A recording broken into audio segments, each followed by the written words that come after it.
For the Mitzies had just done a cheese raid on Porlock, the hermit up at Dunkery Beacon's cheese collection. And he's just woken up and found them. Porlock the Warlock and the Indigo Swan. Episode 2.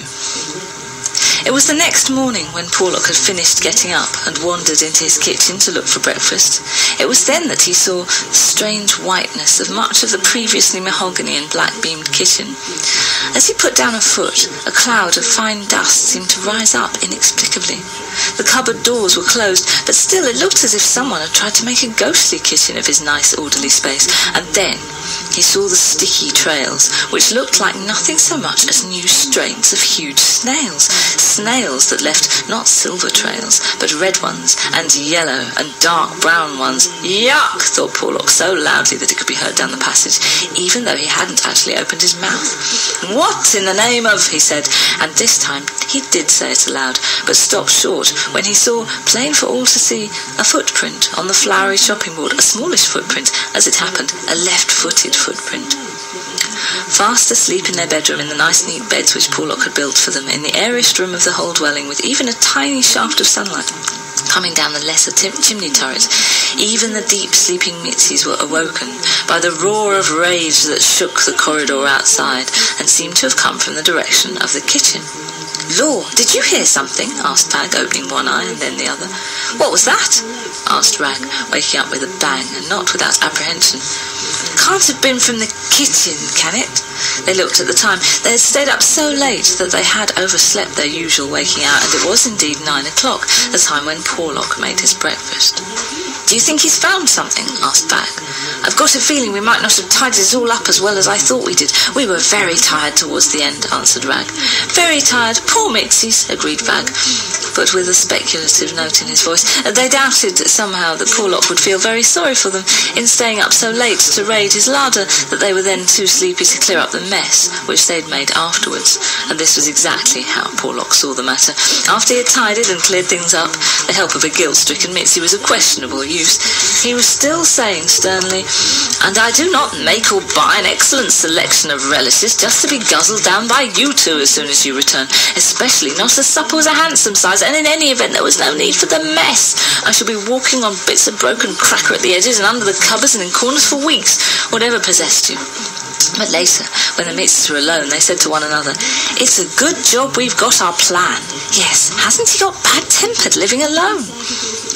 When Porlock came back from his after-lunch ramble, he found them penitent. They had warmed his slippers for him by the fire. They were rather too hot and a trifle singed at the edges, but he knew they meant well, and the fire had been made with that week's paper which he hadn't actually finished reading, but again he knew they were trying to please. Later on, after supper, the Mitzies were strangely insistent that Porlock should accompany them on a walk.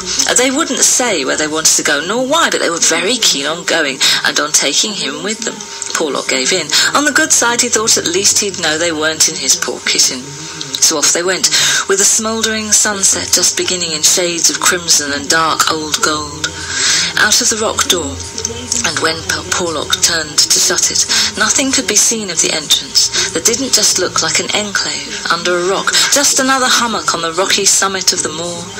The turf porch with its curving sides, walling in the door, looked like no more than just another place where the grass met the stone, if a little more sheltered than most. And there was now no sign of the bell pull, Porlock having mended it and put it back where only those callers who knew where to look would find it. They set off down the hill, the Mitzies in a determined fashion, and Porlock more leisurely behind. As they walked, the blazing sky began to darken by degrees, and the sun sank slowly behind the hills. It was a beautiful evening, but, being high on the moor, it was starting to get chilly. But the Mitzies made their way ever downward and in the direction of the coast. "Anyone thinking of turning back now? It was a lovely sunset," Porlock mused. "Oh no, the evening's still lovely. Yes, and we're not tired yet." Vag had been about to ask whether Porlock were tired, but saw that it wouldn't answer for their purpose if Porlock said he was, and so refrained. "Just a bit further," Rag remarked untruthfully. Some miles further, twilight was turning into night all around them, and while it was less cold in the valley, the walk home would be distinctly on the cold side. "Surely we've gone far enough now?" Porlock asked, getting tired. As fit as he was, he had of course already been some distance that day. "It's got dark." There was no denying this, but Rag said, just a bit farther, and Vag added, "We're nearly in Minewell, so we might as well just go in and look on Merrill. Now we're here." They had come farther even than Porlock had thought, and the Mitzies were right in thinking that once so near the town, the argument of just dropping in on Merrill would be enough to carry them all on. "Oh, so we are. Oh, all right then." And Porlock's face lightened a little, for fond as he was of silence, mayhem in the larder made him doubly appreciative of rational conversation with someone who was not in a constant state of restlessness and racket. But they were not going in any way that he knew. "That's not the right turning," he said to them once they were all in the town itself. "We found a shortcut," they chorused. Porlock shrugged to himself and then followed them. They would soon find that they were mistaken, and then they could all go to Merrill's and have a nice cup of rococo. Well, the Mitzies could have cocoa, and he would have some with a drop of rum in it to keep the chill of the evening out. But before he knew it, and the Mitzies always seemed to baffle and bewilder one somehow, they were on the seafront. The dark waves lapped at the chill shore. "We can't go any further," Porlock shouted to them, as they were a little distance ahead, with a mixture of amusement and annoyance in his voice. But the time had come for the Mitzies to execute their plan. To be continued next fortnight.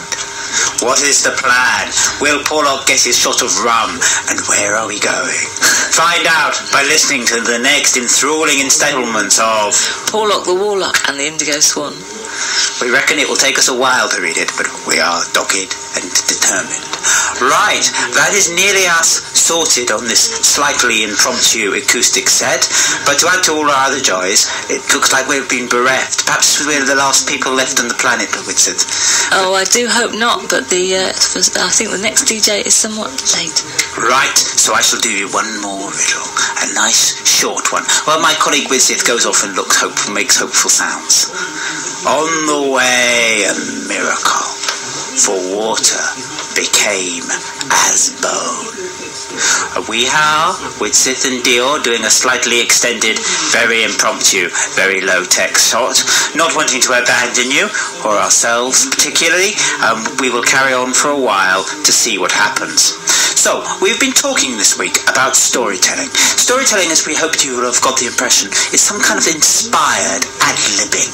You kind of are making it up, like I am at the moment, but you've got to do it to keep the audience going. And what we're now going to do is my colleague Whitsett has just come back in, and she's going to give you a quick story, and I'm going to see if I can get the electronic myriad to work, so to leave you with some tunes, because we probably have to go, much as we are enjoying ourselves.